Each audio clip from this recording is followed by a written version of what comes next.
Valérie Pécresse lors d'une conférence de presse du STIF le 15 novembre 2016 à Paris.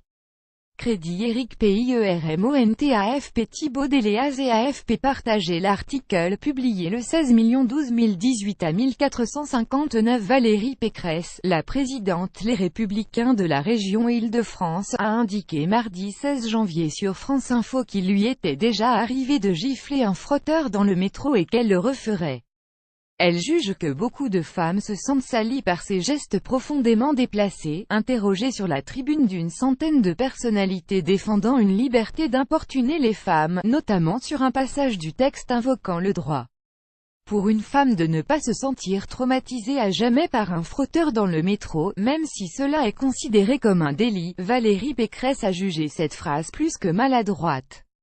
Selon elle, les femmes qui ont signé cette tribune ne doivent pas prendre souvent le métro, la drague c'est sympa, la drague lourde c'est pénible. Valérie Pécresse, président de la région Île-de-France, partageait la citation « Je comprends que l'esprit de la tribune, c'était de dire ne déclenchons pas la guerre des sexes en libérant la parole des femmes.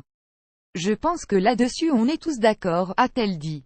Mais beaucoup de femmes se sentent en insécurité dans les transports en commun. Beaucoup de femmes se sentent salies et humiliées par ces gestes profondément déplacés de ces hommes qui se frottent contre elles, a-t-elle insisté. Il m'est déjà arrivé de gifler un frotteur dans le métro, je n'en ai pas honte et je le referai, a-t-elle expliqué.